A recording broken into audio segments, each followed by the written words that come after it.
somewhere beneath your feet. Right now, there is a kingdom that has no sun, no wind, and no seasons. The rivers that run through it do not reflect light, because there is no light to reflect. The fields that stretch across it are gray and still, and populated by shadows that were once people. People who laughed, and built things, and loved someone, and then stopped. Presiding over all of it, on a throne of black iron, in a palace built from precious metals, harvested from the deepest rock in the world, sits a god who never asked for any of this. His name is Hades. This is his life, his domain, his inheritance, all of which he did not choose. Hades was swallowed into the stomach of his father in the dark, while the world above continued without them. And he was left there, along with his other siblings, until Zeus came. This is the story of what that does to a god, and what that god built from it anyway. Among the children of Cronus and Rhea, the order of swallowing tells you everything about what each of them experienced. Hestia was first, then Demeter, then Hera, then Hades, then Poseidon. 5 gods, taken from their mother's arms as fast as Cronus' fear could move his hands, each one descending into the same dark interior as the last, alive and immortal and completely unable to change anything about their situation. Zeus was the 6th child, and was the one who wasn't swallowed. He grew up in a sacred cave on the island of Crete, with sunlight. He spent his childhood preparing for the day he would return and free the other. Hades spent his childhood inside his father. There is a detail in the mythology that the Greeks noted quietly, without making too much of it. Hades was the oldest son and the last to be freed. He went in 4th, after 3 sisters, but he was the last brother to emerge. He was in the dark the longest. He was the eldest, and by the laws of inheritance and precedent that governed the ancient world, he should have been king. Instead, he was the one who spent the most time waiting in the one place that no one in the cosmos would choose to be. When Zeus finally administered the emetic he had obtained, when Cronus began to expel what he had consumed, the gods came out in reverse. Poseidon first, then Hades, then the sisters. They stood in the open air for the first time and looked at each other and looked at this youngest brother who had freed them, who was asking them to follow him into a war. Hades looked at Zeus. He looked at Cronus. He felt the specific quality of the open air after years of its absence, and he said yes. Not because he was eager for war, or because he burned with the specific fury of someone who has been wronged and wants revenge. He said yes, the way someone says yes to the only offer available. He had been inside his father for years, and he was not going back in. Whatever came next, he would face it standing up. The Titanomachy, the 10-year war between the Titans and the Olympians, is remembered mostly as Zeus's war. His thunderbolts, his strategy, his victory. And that reading is not entirely wrong. But Hades was there, and what Hades did in that war was arguably the single act that made everything else possible. When Zeus descended into Tartarus to free the Cyclopes and the Hecaton shares, those ancient imprisoned craftsmen and hundred-handed giants, the grateful Cyclopes went to their forge and made 3 weapons that would define the age. For Poseidon, a trident able to split the ocean floor. For Zeus, the thunderbolt, celestial fire compressed into something that could be aimed and thrown. And for Hades, something different. Something that required a different kind of courage than throwing lightning or shaking the sea.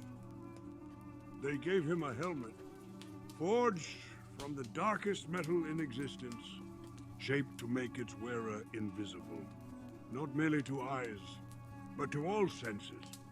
Sound, presence, the faint divine awareness that gods have of each other's existence across distances. All of it simply gone. The helm of darkness made its wearer cease to exist to the world around them. Hades put it on and disappeared. While Zeus threw thunderbolts and Poseidon shook the earth, and the Hecaton Cares rained 300 boulders simultaneously on the Titan lines, Hades walked unseen and completely undetected through the chaos of the battlefield and straight into the Titan camp. He found their weapons, found their supply lines, and dismantled everything he could reach. Methodically, invisibly, while the war exploded around him. No Titan knew he was there.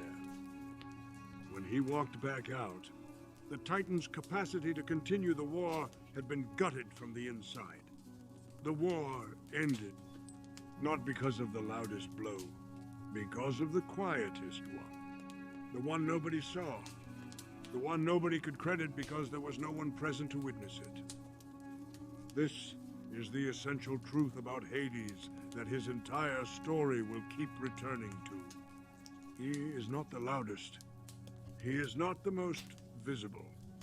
He operates in the dark, in the silence, in the spaces that other gods do not think to look. And he is devastatingly effective there. The war was over and the Titans were chained in Tartarus. The war had reshaped the cosmos. The three brothers stood at the threshold of a divided world and prepared to decide what each of them would govern. They drew lots. It was the fairest method the three brothers had available. No negotiation, no argument about who had contributed more, no divine politics. Just blind chance making the decision that even brothers who had survived 10 years of war together could not make without damaging each other. Poseidon drew the sea. Zeus drew the sky. And with the sky came the throne. Because sky meant above, and above meant Olympus, and Olympus meant the seat of divine authority over the whole of things. Hades drew the underworld, the realm of the dead, the place beneath the earth where every soul that had ever died and would ever die was gathered, held, and governed. A kingdom of darkness and silence and the permanently departed. No sun, no warmth, no season, no life in the conventional sense of the word. The accounts do not tell us what Hades said when he saw what he had drawn. They do not describe his expression or what the silence looked like in the moment after the lots revealed themselves. They simply record that the lots were drawn, the world was divided, and each brother took his domain. What the accounts do record is that Hades went without argument, without demanding a redraw, without the kind of divine protest that other Olympians were perfectly capable of staging when they felt they had been dealt with unfairly. He took the helm of darkness and the keys to his new kingdom, and the black chariot pulled by 4 coal-black horses, and he descended below the earth. He became what the lot had decided he would be. The Greeks, who feared him so completely they avoided saying his name, gave him epithets instead. Lauton, the wealthy one, because precious metals and fertile seeds both rose from his domain. Eubulius, the good counselor, because invoking good counsel was safer than invoking death. Clymenos, the renowned. Polydegmon, the host of many. Polydegmon was the accurate one. Nobody came to his kingdom by choice, but everybody came eventually. Every king and slave and warrior and child and tyrant and saint, he received them all, without exception, without favoritism. In his kingdom, the only thing that mattered was what you had done with your life, not who your father was, Not which god had favored you. Not how beautiful or powerful or celebrated you had been. Just what you had done and what that was worth. Hades held everyone equally. In a cosmos defined by divine caprice and favoritism and the constant, visible preference of the gods for their favorites, Hades was the one god who played no favorites at all. Hades did not govern his kingdom alone. He had a court, a collection of divine beings whose specific functions kept the machinery of the afterlife running. And understanding who those beings were tells you a great deal about what kind of king he was. The most important was Thanatos, the personification of peaceful death itself. Not Hades, who is frequently misidentified as the god of death. Hades was the king of the dead, the ruler of the realm they inhabited. Thanatos was death itself, the actual transition, the moment of passage. Dark-winged, quiet, described by ancient poets as gentle in his approach, he moves through the mortal world, collecting those whose time had come and carrying them to the threshold. He worked with a kind of deliberate professionalism that Hades respected. When Sisyphus eventually chained Thanatos, something we will return to, the disruption it caused in Hades' kingdom was total. Not because Hades relied on Thanatos emotionally, but because without death functioning properly, the entire order of Hades' domain ground to a halt. No new arrivals, no proper accounting. The machinery of the afterlife is dependent on its first step working. Then there was Hypnos, Thanatos' twin brother, the god of sleep. He lived in the Underworld in a cave beside the river Lethe, surrounded by poppies, dispensing the unconsciousness that brought mortals the temporary death of sleep. Where Thanatos was precise and professional, Hypnos was drowsy and sometimes careless, prone to overdoing it, known to put gods themselves to sleep when called upon. It was Hypnos who had helped Hera lull Zeus to unconsciousness during the Trojan War so she could interfere in the battle without his noticing. Hades tolerated him with the patience of someone who understood that every functional system requires one element that operates slightly erratically. Hecate held a unique position. She was the goddess of witchcraft, of crossroads, of the liminal spaces between the world of the living and the world of the dead. She could move between both freely, carrying her twin torches in the darkness.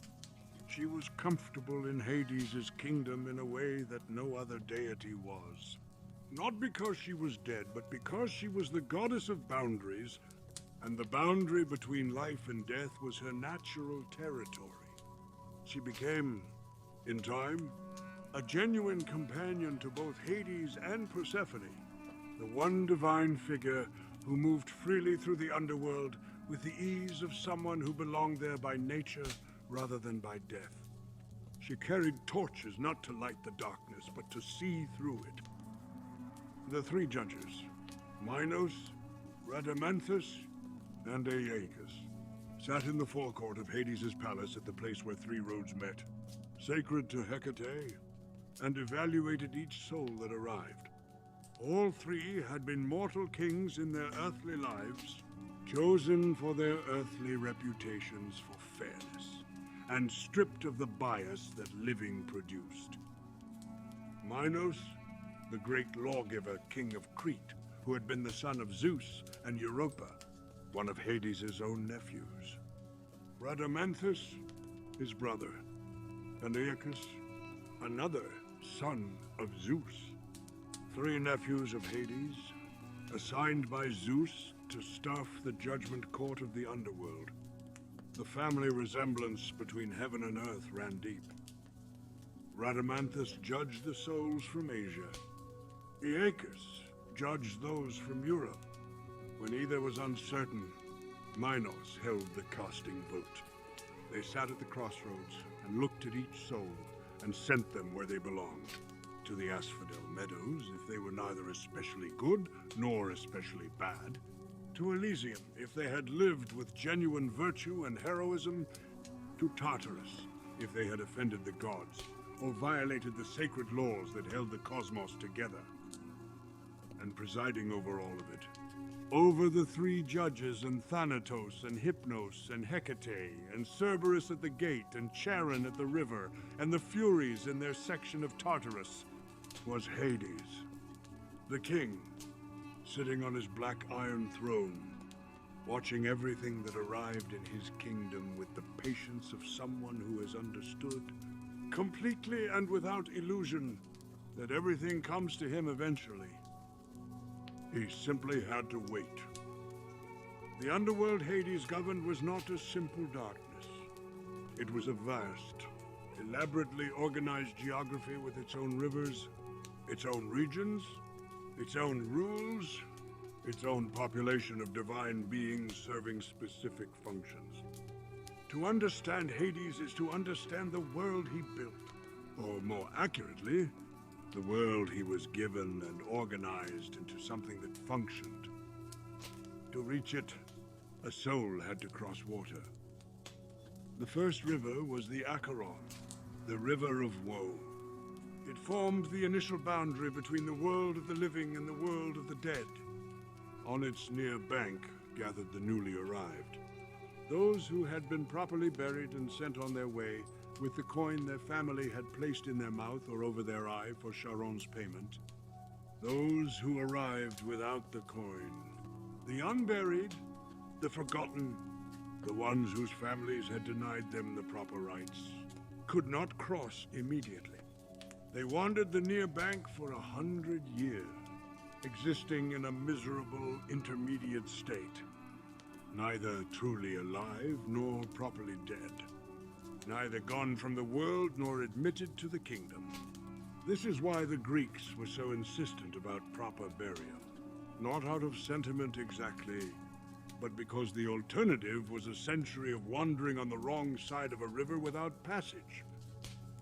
Charon was the ferryman, ancient, grim, weathered beyond age by the specific exhaustion of someone who has performed the same function since before the Olympians were born. Not cruel by nature, but completely without warmth. The indifference of a professional who has done the same job for an inconceivable number of years and has long since stopped finding anything about it remarkable. He took the coin. He rowed the soul across. He returned for the next one. He had done this uncountable times. He would do it uncountable times more. On the far bank, at the gates of the underworld proper, stood Cerberus, the three-headed dog of Hades, the guardian of the threshold, operated on a principle so elegant it bordered on elegant cruelty. Anyone could enter. No one could leave. Cerberus allowed every soul that arrived to pass through the gates without obstacle or challenge. He was not there to prevent entry. Death came for everyone, and the dead were welcome in the underworld. He was there to ensure that once inside, you stayed inside. His three heads covered every angle of approach simultaneously. There was no direction from which you could attempt escape without at least one head being aware of it. Beyond the gates, 5 rivers defined the interior geography. The Styx, the river of hatred, the one by which the gods swore their most binding oaths. Its waters were so poisonous that even divine flesh could not safely touch them, which is why oaths sworn by the Styx were the most unbreakable available. Breaking them invited consequences that even the immortal could not endure. The Lethe, the river of forgetfulness from which most souls eventually drank, surrendering their memories of their earthly lives in exchange for the peace of not carrying them into eternity. The Phlegethon, the river of fire, burning without consuming, flowing through the deepest regions where it served as the boundary of Tartarus. The Cocytus, the river of lamentation, fed by the tears of the dead who mourned the life they had lost. And the Acheron again, completing the circuit, wrapping the kingdom back around itself. The kingdom divided into regions based on judgment. The Asphodel Meadows received the majority of the dead. The ordinary, the unremarkable in either direction, the vast middle of humanity that had lived without distinction toward either virtue or wickedness. They existed there as gray shadows, carrying impressions of who they had been, but nothing vital. Not punished, not rewarded. Simply continuing in a muted form, the kind of existence that had never quite committed to either extreme. Elysium waited for those who had lived with genuine virtue and genuine heroism. There was sunlight here, though no sun existed anywhere in the Underworld, and feasting, and the specific peace of people who had earned their rest. Those who reached Elysium 3 times in successive lives were sent to the Isles of the Blessed, the deepest paradise available in the afterlife, where the greatest souls existed in an abundance that never diminished.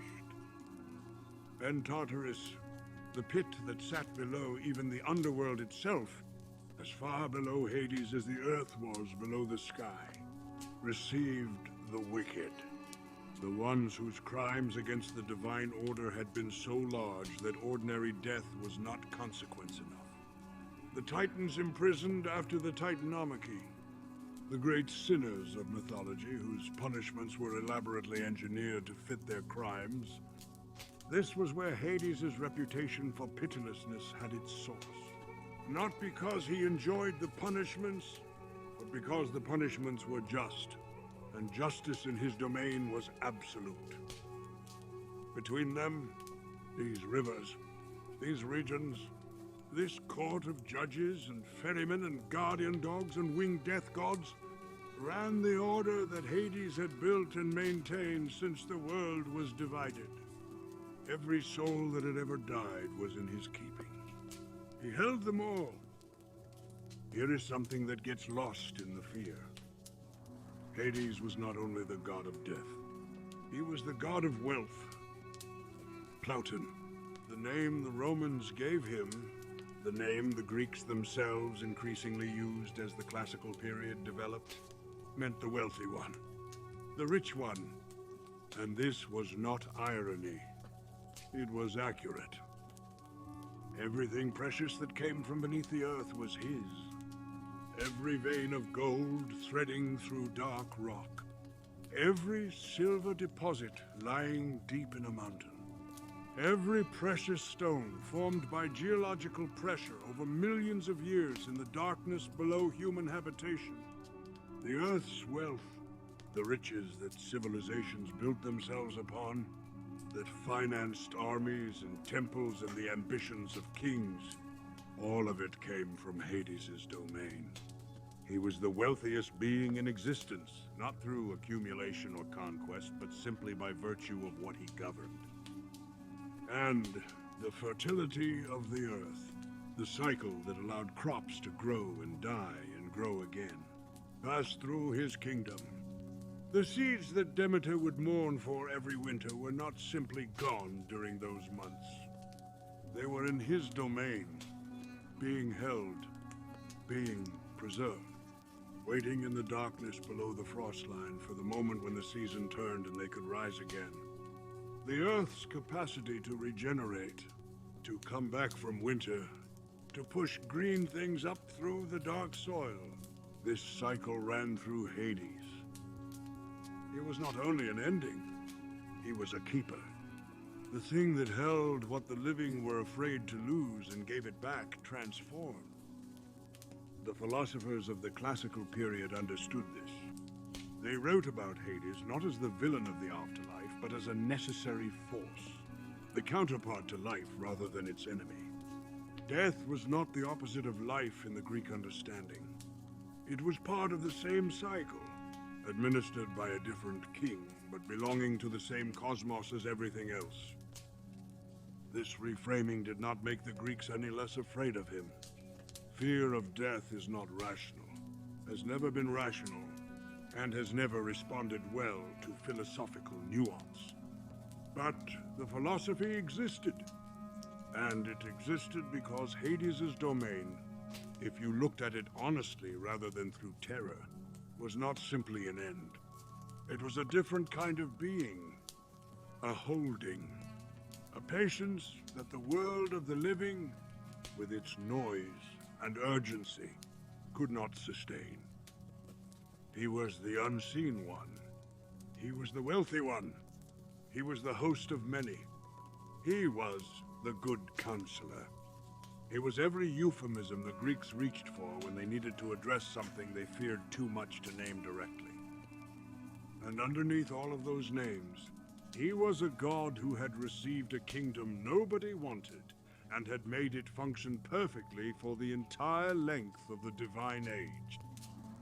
Who was, for a very long time, entirely alone in it. To understand why Hades did what he did, to hold the abduction of Persephone with the full complexity it deserves, rather than reducing it to either a love story or a crime. You have to understand what his existence had been until that point. He was king of a kingdom populated entirely by the dead. His subjects could not speak to him the way the living spoke to each other.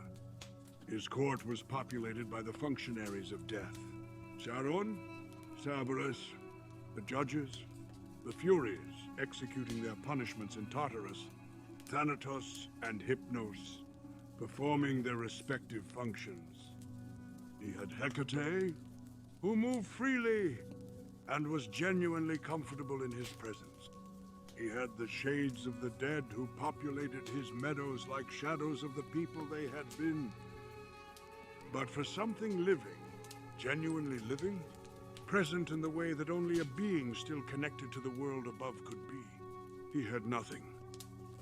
Before Persephone, there was a nymph named Luce, a daughter of Oceanus, beautiful and willing, who had come to the Underworld and lived out her full natural life there as his companion. When she died, as even nymphs do, eventually, Hades honored her by transforming her into the white poplar tree, which grew in Elysium among the most blessed of the dead, its leaves the color of her memory. When Heracles later passed through the Underworld on his final labor, he crowned himself with poplar leaves, a detail the Greeks included in the story without fully explaining, but which carries its own quiet meaning about what those trees represented and who had planted them. There was also Mintha, a naiad of the river Cocytus, one of the Underworld's own rivers, who had developed an attraction to the king of the domain in which she lived. Their involvement was real in some accounts, brief in others. Either way, she is a figure who preceded Persephone, a figure who had existed in the space that Persephone would eventually occupy. But Luce was gone. Minthe was a complication, not a solution. And Hades, who governed his kingdom with absolute, impartial, unbreakable authority, was alone in the specific way that power has always made people alone. He went to Zeus. The conversation between them is not recorded in detail by any ancient source. What emerges from the mythology is its essence. Hades came to his brother, the king of the gods, and said he wanted a wife. A queen. Someone who could rule beside him, who could bring the living world into his dead kingdom in some form, who could be his equal in a domain that no other being willingly entered. Zeus had a daughter who could do it. Her name was Persephone. She was the daughter of Zeus and Demeter, goddess of the harvest, the most fertile and most earthly of the divine women. Persephone was the goddess of spring. Young, full of the energy of growing things, impossibly alive. The kind of presence that made flowers open when she walked through fields, and made nymphs follow her simply to be near whatever she carried.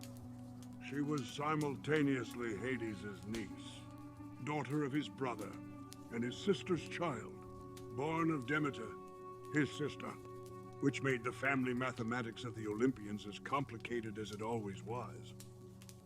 She was, in almost every measurable way, the opposite of everything his kingdom was. Zeus agreed to the match, and then, crucially, he did not tell Demeter. He did not tell Persephone. He simply gave his brother the permission he had asked for and let events proceed. He did not tell Demeter. He did not tell Persephone. He simply nodded at his brother and stepped back from the consequences. Which is why what happened next happened the way it did. Persephone was in a meadow, the Nysian plain. Some accounts say a field of extraordinary flowers, narcissus and hyacinth and crocus, blooming in dense abundance, the air heavy with fragrance. She was with her companion, nymphs and the daughters of Oceanus, her habitual company on days like this. They were gathering flowers, doing what young goddesses of spring do when the world is warm and nothing has gone wrong yet. She noticed one flower apart from the other, a narcissus of unusual beauty, perhaps larger than the rest, perhaps more perfectly formed, perhaps simply in exactly the right place to catch the light. She stepped away from her companions and reached for it. The earth opened. The ground split beneath her feet, with the sound of something vast being moved aside. From the chasm emerged a black chariot pulled by 4 coal-black horses whose hooves left scorched earth wherever they struck. And driving it, a figure whose presence was absolute, whose expression held the settled certainty of someone who had made a decision and was not reversing it. Hades reached for Persephone. She reached back, not toward him, but against what was happening, crying out for her father Zeus, who was not present, crying out for her mother Demeter, who could not hear her, crying out for the world above, which would go on for 9 days without a single clear answer about what had happened to her. And the earth closed. The meadow went still. The flowers remained. Persephone's companions looked at the empty space where she had been and at each other and began to search, finding nothing, because there was nothing left to find. She was gone with the completeness of someone removed from one world and placed in another. Only 2 beings knew what had happened. Hecate, the goddess of crossroads and thresholds, who had heard the cries without seeing the act, and Helios, the sun, who sees everything from his chariot across the sky, who had witnessed the whole of it from above and said nothing. Above, Demeter felt it before she had any information at all. The way mothers feel before the facts arrive. A wrongness, an absence, a gap in the world where something had been. She stopped what she was doing and went looking and could not find her daughter anywhere in the world she had always been. What followed was not gentle. Demeter's grief was not a quiet thing. It was total, immediate, and world-altering in the most literal sense available to a goddess whose function was the fertility of the earth. She discarded her divine appearance. She wrapped herself in a dark robe and took the form of an old mortal woman and walked the earth for 9 days, carrying torches, asking anyone she encountered if they had seen her daughter. No god would tell her, because Zeus had kept it secret, and because those who knew the truth, Helios and Hecate, were deciding how much involvement to risk in a conflict between siblings of extraordinary power. For 9 days she wandered without food, without rest, Without the ambrosia that sustained the gods, carrying the torches and the grief that was becoming something colder and more purposeful than grief. On the 10th day, Hecate came to her. She had heard the cries, she said. She had not seen who took her. Go to Helios. Helios sees everything. Helios told her the truth. Hades had taken her daughter, with Zeus's knowledge and consent. She was in the Underworld as its queen. Demeter heard this and felt two things simultaneously. Relief that her daughter was not simply gone, and a rage so complete that it reorganized her priorities entirely. She had been the goddess of the harvest. She had been the one who made crops grow and grain ripen, and the earth produce the food that sustained humanity. She stopped. She simply stopped. She refused to return to Olympus. She refused to perform her function. She walked among mortals in disguise, eventually settling at the court of King Celeus of Eleusis as a nurse for his infant son. And while she sat there, the entire earth responded to her absence. Crops failed, not everywhere at once. At first, just wilting at the edges, plants not quite achieving their potential. Then nothing ripened. Then nothing grew at all. The soil went dry and cracked. Animals that lived on the grass began to starve. The humans who depended on the harvest began to die. Not from illness, but from hunger. From the simple absence of food that a goddess had stopped producing because her daughter had been taken from her without her consent. The sacrifices to the gods dried up along with everything else. A starving population does not sacrifice grain it cannot spare. Zeus, watching from Olympus, as the human world starved and his divine tribute diminished alongside it, and as the other gods came to him one by one, asking him to do something, eventually decided that the situation had gone far enough. He sent a procession of gods to Demeter with gifts, asking her to return. She refused every one of them, individually and collectively. She had one demand: bring back her daughter. Zeus sent Hermes. When Hermes descended to the Underworld, carrying Zeus's command for Persephone's release, he found something he had not entirely expected. He found a queen, not a prisoner crouched in a corner counting the days. Not a young goddess broken by removal from the world she had known. Persephone had been in the Underworld long enough that something had happened. The way anything happens when a person is placed in a new environment long enough and strong enough to stop fighting it and start understanding it. She had taken her seat at Hades' side. She had begun learning the Underworld, its geography, its inhabitants, its needs, the specific kind of governance that a kingdom of the dead required. She was greeting the newly arrived souls at the entrance to the throne room, helping the disoriented and frightened understand what had happened to them and what came next. She was present at the judgments, watching how Minos and Rhadamanthus and Aeacus weighed a life and decided its eternal placement. She had stopped weeping. At some point between her arrival and Hermes's, the grief had transformed into something else. Not acceptance of the abduction, not forgiveness for how it had been done, but something more complicated. A recognition of what this place was and what it needed. An understanding that the Underworld, for all its darkness, was not simply a punishment.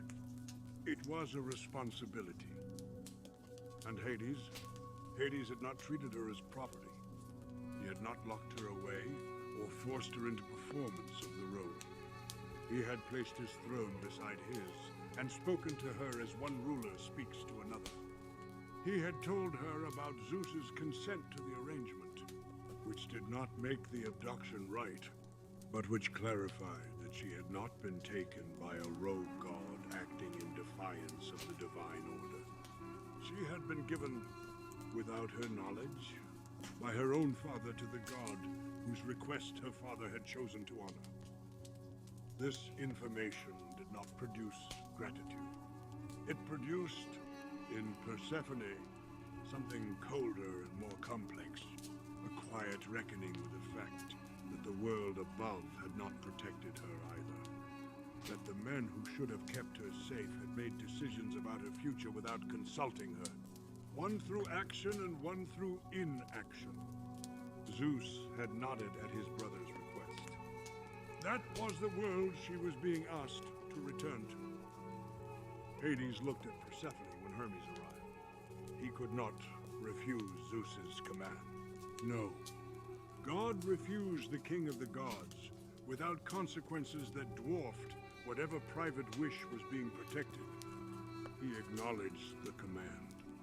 He told Persephone she was free to go home. And then he offered her pomegranate seeds. 6 of them, small and red, from his own orchard. The only orchard in the underworld, growing in the darkness on trees that produced fruit no living thing should eat. The food of the dead, the one substance that, by the ancient rule of the underworld, bound anyone who consumed it to return. Whether he told her what they meant before she ate them, whether she knew and ate them anyway, whether she ate them in a moment of genuine hunger after days of fasting, whether some part of her, standing at the threshold of a kingdom she had begun to understand, chose the seeds deliberately. The sources have never agreed. They disagreed in antiquity. They disagree now. The Greeks could not settle the question and left it intentionally unresolved. What is settled? She ate them. 6 seeds, and the rules of the underworld, which Hades had built and maintained and which applied to every soul that had ever arrived in his kingdom. Applied immediately and without exception, even to the king's wife, even to herself. She had eaten the food of the dead. She belonged to the underworld. Not entirely. Not permanently. But partly and forever. Hermes brought Persephone back to the surface. He brought her to the midpoint between the worlds. And there Demeter met her daughter for the first time in months that had felt like the end of everything. The reunion was everything Demeter had been holding herself together against. Total and immediate. The specific relief of a parent who has found what she was most afraid was permanently lost. The earth felt it the moment they embraced. Flowers began opening before they had finished holding each other. The first green things pushing through soil that had been barren for months. Then Demeter pulled back and looked at her daughter. And she asked what every parent who knows the question matters asks before they know the answer. Did you eat anything? While you were there, did you eat anything at all? There was a witness, a gardener named Ascalaphus, the custodian of Hades' orchards, the one who had been present in the garden when Persephone had eaten the seeds, who stepped forward at this moment and confirmed what had happened. He had seen her eat 6 pomegranate seeds. Persephone heard this and felt something she had not expected. Fury at the witness. Not at Hades, not at the seeds themselves, not at the situation. At this gardener who had chosen this moment to speak. She transformed him immediately into a screech owl. Dark, solitary, condemned to the night. And the transformation was clean and total and immediate. It was her first act of divine power exercised in her own name, without Hades and without her mother. The queen was present. But the rule was the rule. 6 seeds. She could not permanently leave. Zeus brokered the compromise that would define the calendar of the ancient world from that day forward. For part of the year, the months corresponding to the pomegranate seeds, when the earth lay fallow and nothing grew, a Persephone would live in the underworld as Hades' queen. For the rest of the year, the months of spring and summer, when the world was alive and fertile, she would live above with her mother. Demeter accepted it because the alternative, continuing the famine, watching humanity starve, watching the world die entirely, was not an alternative she could live with. She was the goddess of the harvest. She was also a mother. Both things were true simultaneously, and they required the compromise, even if the compromise cost her half of every year. And Hecate, who had carried her torches through the darkness and helped find Persephone and guided her back. Hecate became Persephone's companion and attendant in the underworld for those months of every year. Not a god, not a servant, a companion. The goddess of crossroads accompanying the queen of the dead through the half-year of darkness, holding her torch. Hades had his queen. He had not gotten her the right way. He had not asked her. He had taken her with Zeus's permission and without hers. And that truth does not disappear, because what grew afterward became more complex than captivity. The wrong was real. The wrongness of how it began was permanent. But what came after? That was something Persephone built herself, in the half of every year that belonged to her and her kingdom below. Before Persephone, while Hades had been alone, there had been Minta, the naiad of the river Cocytus, one of the underworld's own waterways. Their involvement had been real in some form, brief in others. The accounts are not specific about its nature. What matters is that Minthe considered herself to have a standing in the underworld that Persephone's arrival had not cancelled.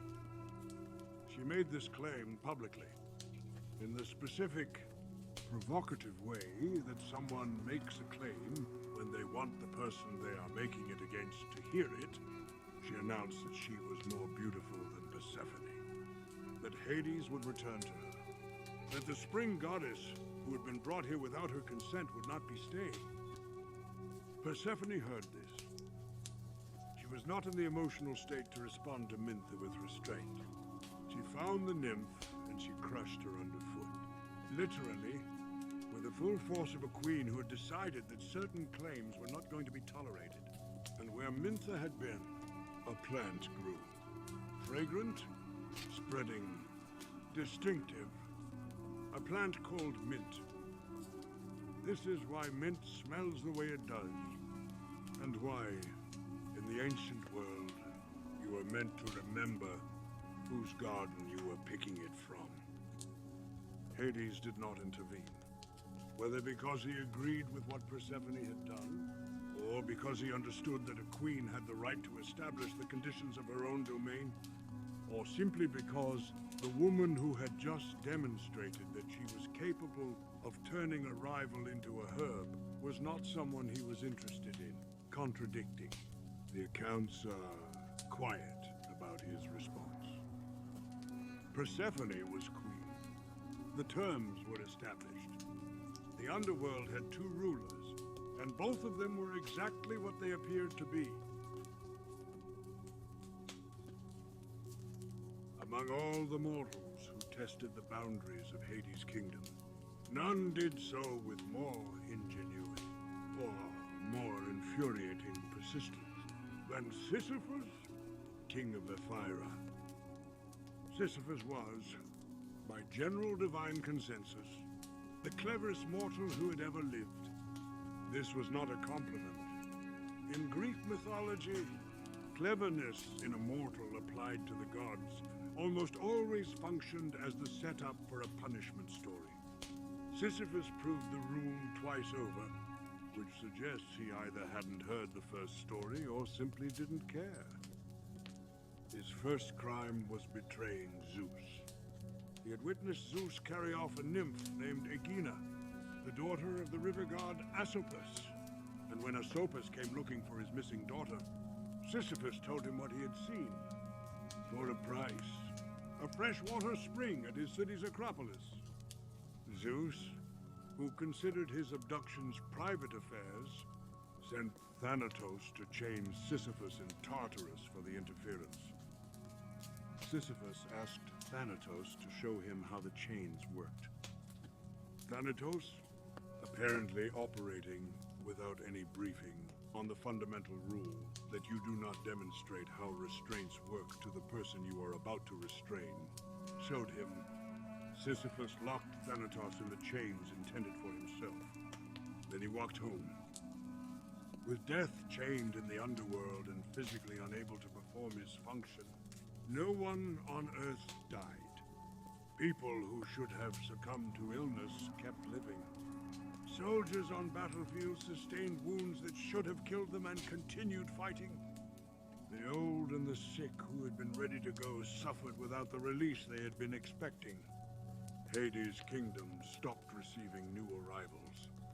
The natural order of life and death, the foundation on which the entire cosmos operated, ground to a halt because a mortal king had asked a question at exactly the right moment.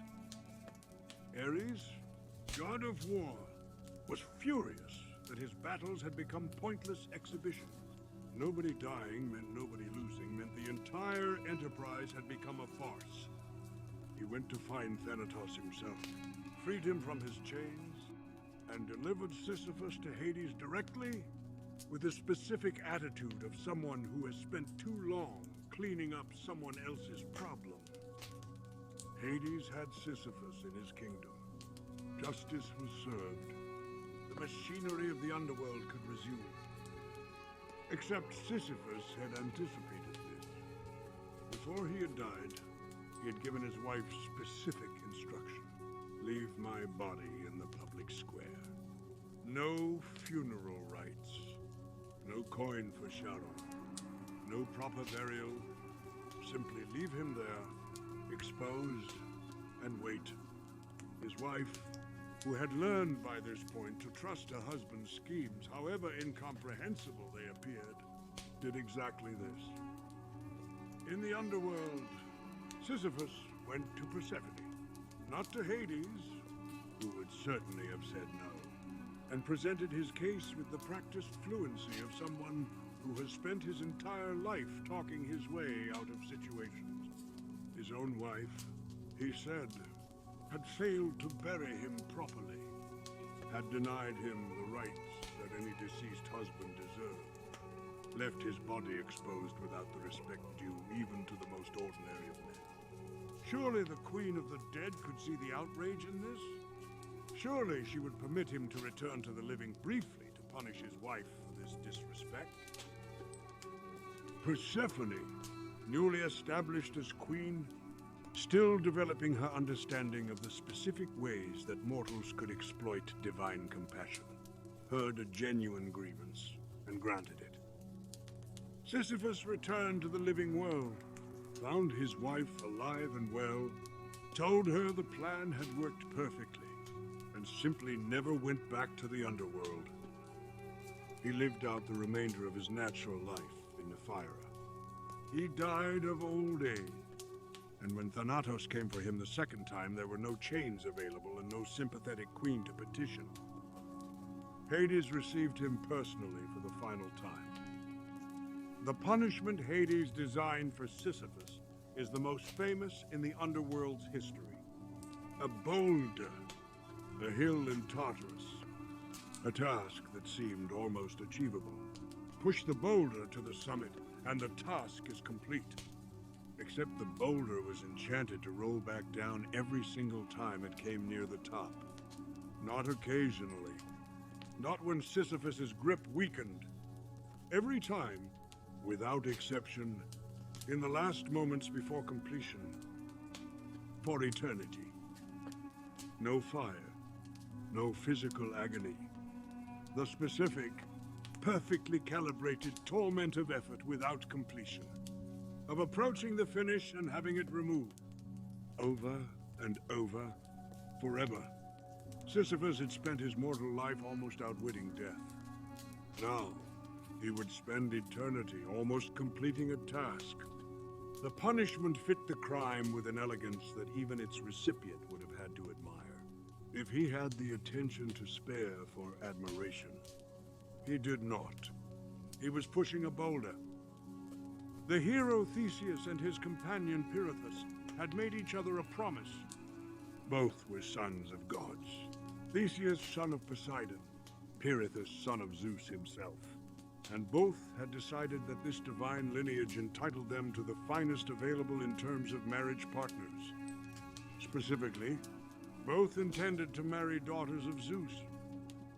Theseus had already handled the first selection, Helen of Sparta, years before she would be the cause of the Trojan War. Still a child at the time, already renowned as the most beautiful mortal woman alive.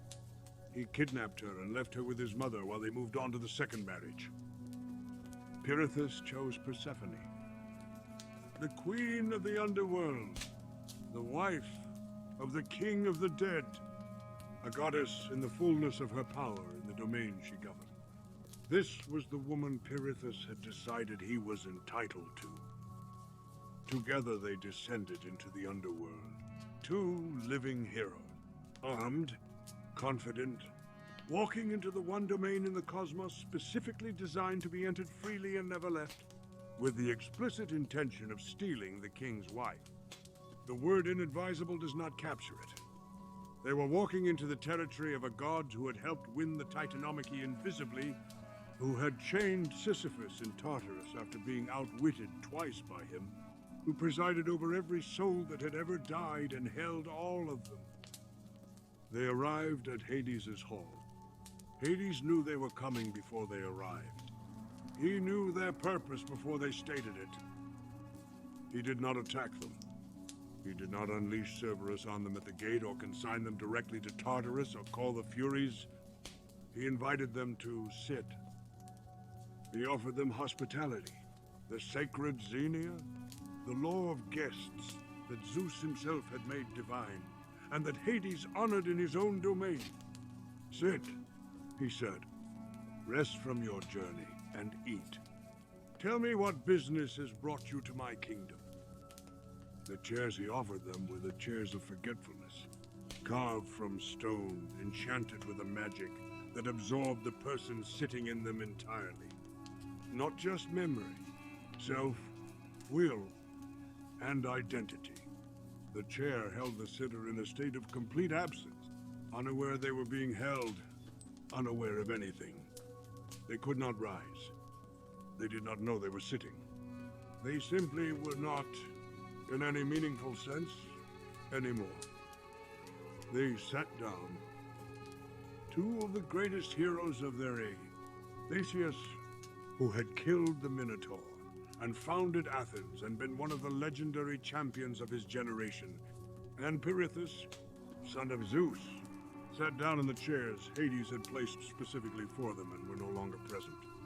Their bodies remained. Their identities did not.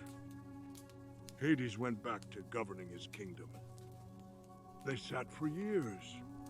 The myths are not specific about how long. Long enough that the hero's absence was noted in the world above. Long enough that when Heracles arrived on his 12th labor to capture Cerberus, he found them still in their chairs and recognized Theseus among them. Heracles asked Hades to release the heroes. Hades permitted the request for Theseus, who had been a follower more than an instigator in the scheme. Theseus, pulled from his chair, returned to himself slowly, the way someone comes back from very deep sleep, and eventually found his way back to the world above. When Heracles tried to pull Pirithous from his chair, the earth shook. A warning from the king whose wife Pirithous had specifically come to steal. Heracles understood the message. He released Pirithous' chair and left him in it.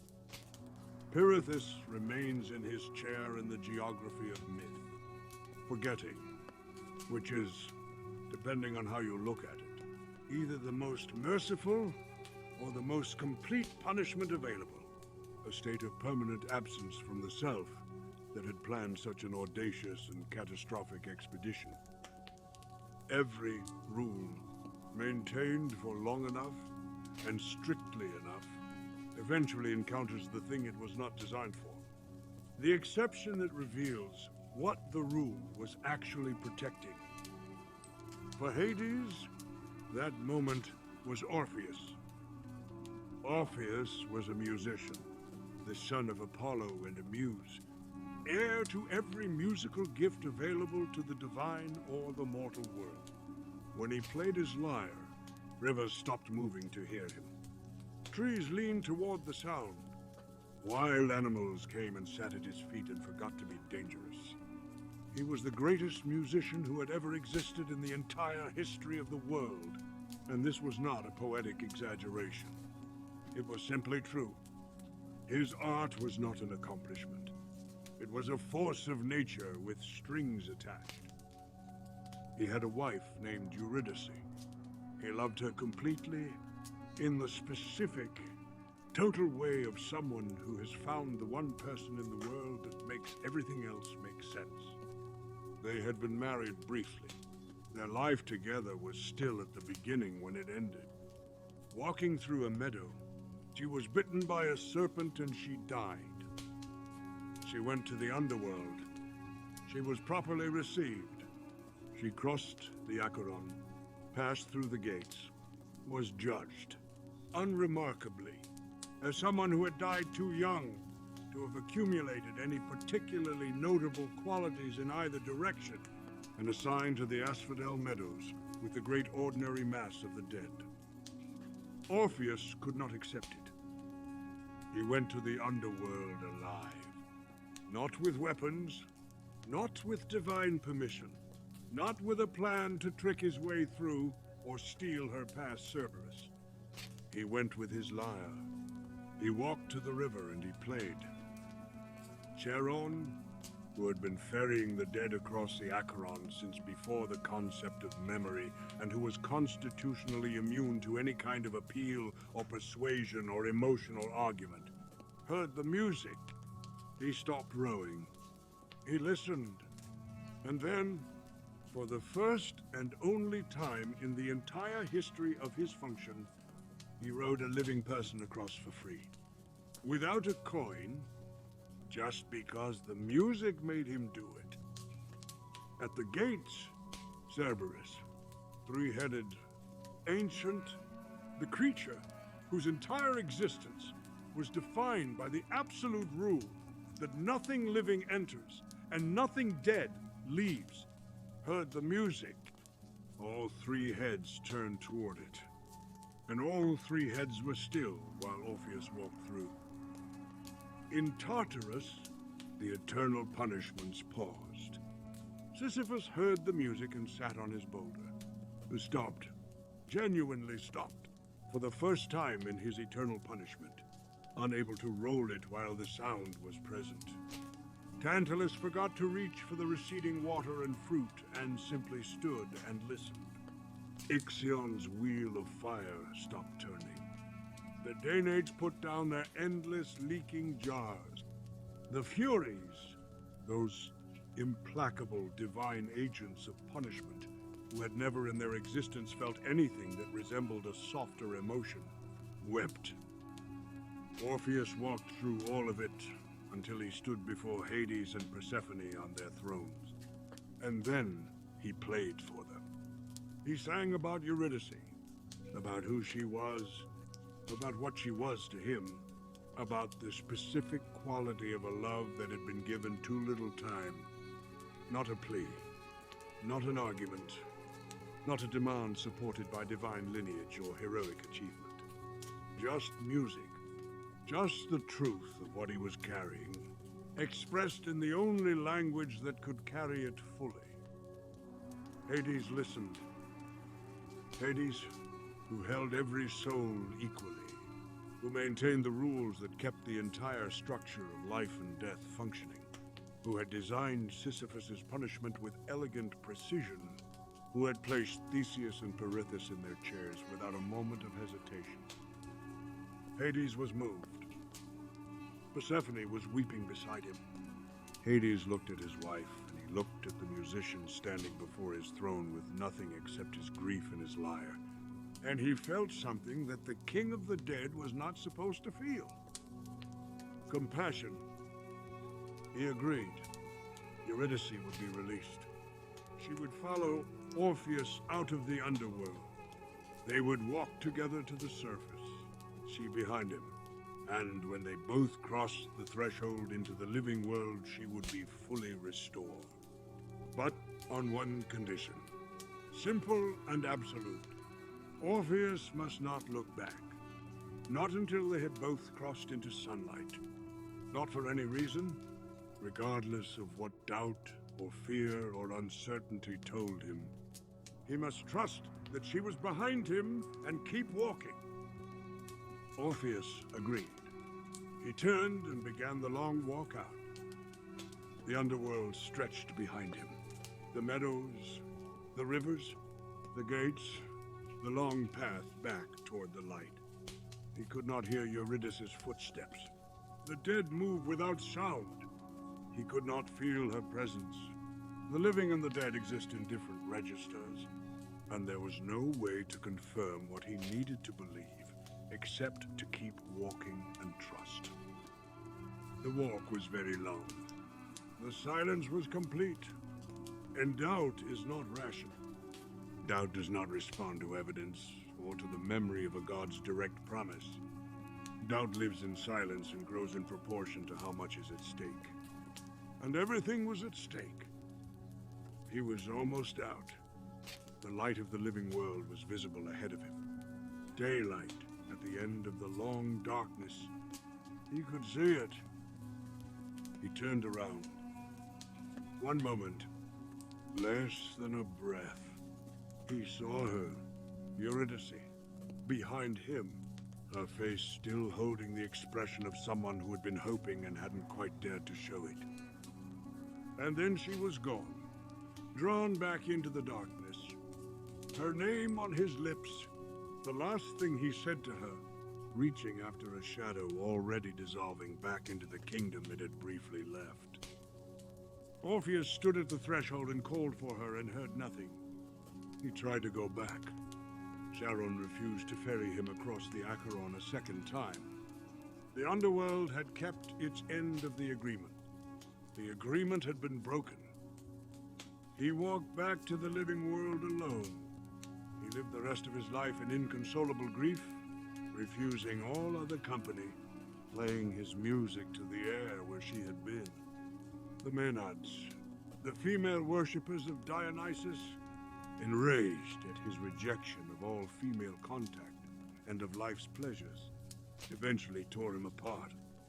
His severed head floated down the river, Hebrus still singing her name, still calling her, even in pieces, even after everything. Hades received him when he finally died. And in the underworld, in the gray fields of the Asphodel meadows, Hades allowed Orpheus to find Eurydice and be with her for whatever the afterlife counted as forever.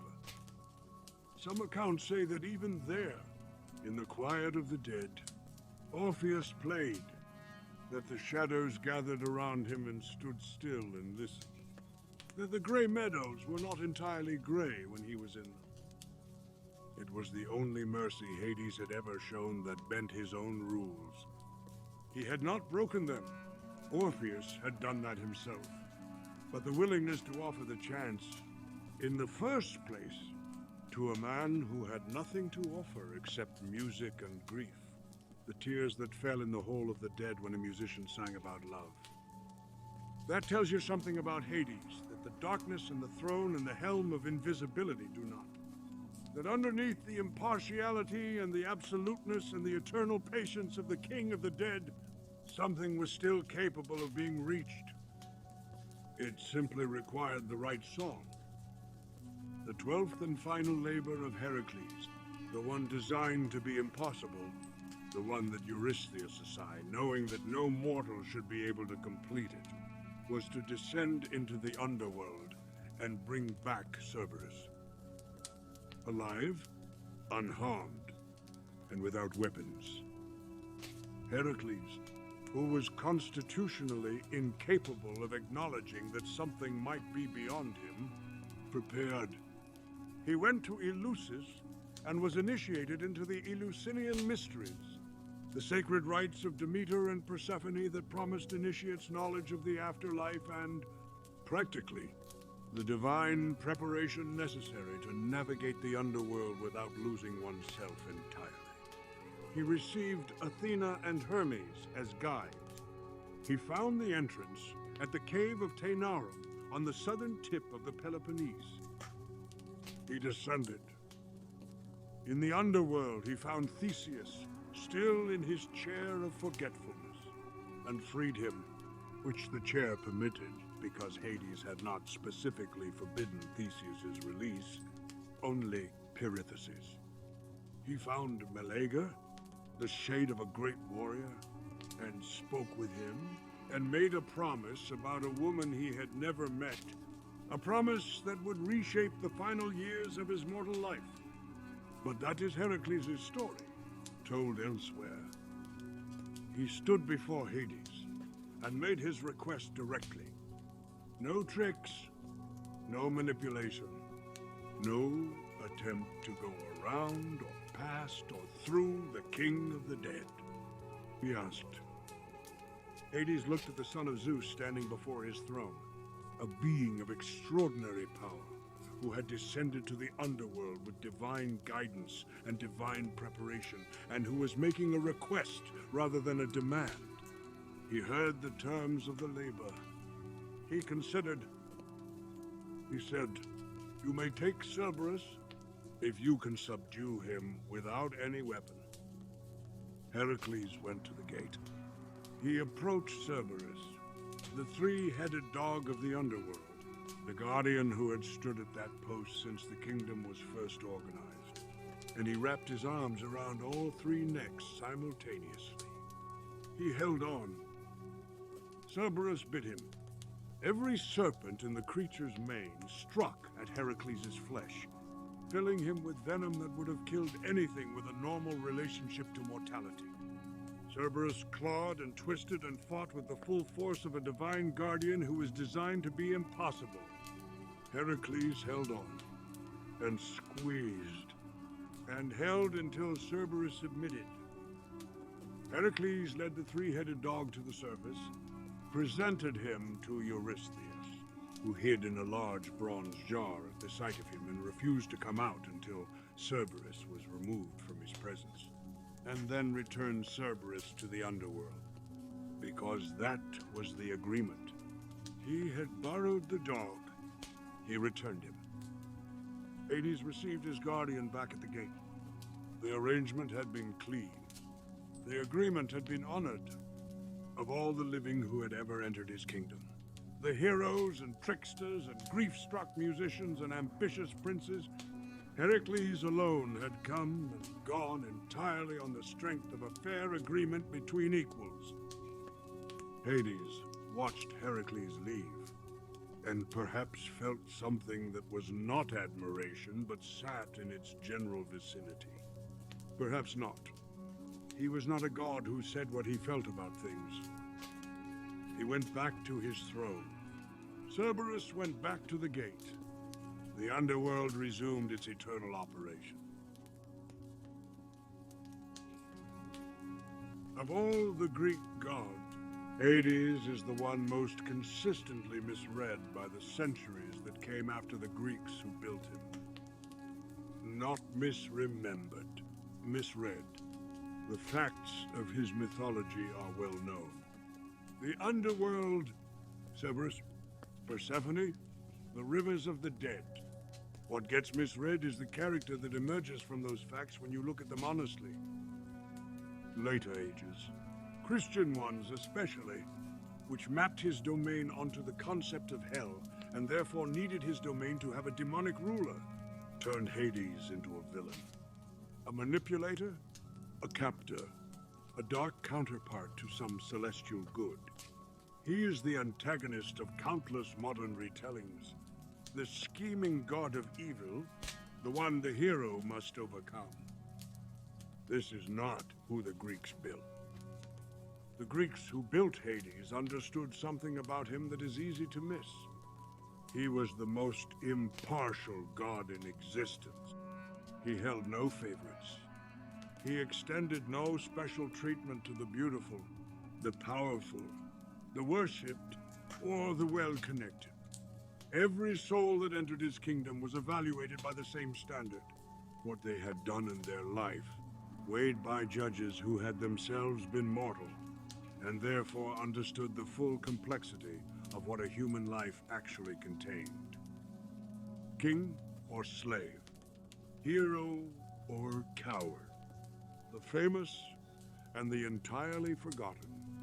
They all arrived at the same shore, crossed on the same boat, stood before the same judges, and they were sent where their lives had earned them, not where their wealth or social position suggested they deserved. He was feared, deeply, viscerally, pervasively feared. So feared that the Greeks avoided speaking his name, preferring the euphemisms, believing that drawing his attention was in some way dangerous. But fear and evil are not the same thing. A winter is not evil. A limit is not evil. The fact that everything ends is not evil. These things are simply real, and Hades was the god who received reality when it finally arrived. The abducted Persephone. This does not disappear and should not be softened. He wanted a queen and he took her rather than asking her, and that is a real wrong regardless of what grew from it afterward. The mythology acknowledges this. The modern tendency to romanticize it into a love story from the beginning erases what the Greeks were actually saying. That even the most impartial god in the cosmos, the one most committed to justice in his own domain, was capable of transgression when his own loneliness was at stake. He showed mercy to Orpheus, the god who held everyone equally, who maintained the rules that kept the entire order of existence functional, wept in his hall when a musician sang about love, and offered the one exception that his own rules allowed him to offer. That is not a nothing. That is the detail that makes him a person rather than a force. He punished Sisyphus with exactly the right punishment for exactly the right crime. He trapped Theseus and Pirithous with hospitality rather than violence. He negotiated with Heracles on fair terms and held to them. He governed a kingdom that every soul in existence would eventually enter with a consistency and a fairness that none of his brothers brought to their own domains. Zeus held the sky and filled it with lightning and divine politics and the constant noise of a ruler who loves the sound of his own authority. Poseidon held the sea and shook it with his moods. Hades held the dead and held them quietly, and held his post, and never once left it for the noise above.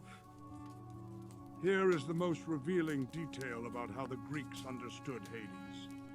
The single fact that tells you more about their relationship to this god than any myth. They would not say his name. Not because they despised him, not because they considered him malicious or evil, but because they were afraid, not of what he would do if they said it, but of what his attention might mean. To have Hades notice you was to be, in some subtle and terrible way, one step closer to the door of his kingdom. In a culture that valued life and accepted death as inevitable, but preferred to keep the distance between them as large as possible, the most reasonable response to the god of death was not to invoke him unnecessarily. So they called him Plauton, the wealthy one, the rich one. They called him Eubulius, the good counselor, Clymenos, the renowned, Polydegmon, the receiver of many. All of these names are respectful. None of them are the names you give a monster. You give monsters names that describe what they have done wrong. You give gods names that describe what they are. Hades was the wealthy one, the good counselor, the renowned, the host of many. He was the god who held what the earth held, who kept what was given to him, who received everyone eventually and treated them by the same standard, who wept when a musician sang about love, who held his post without complaint for the entire length of the divine age.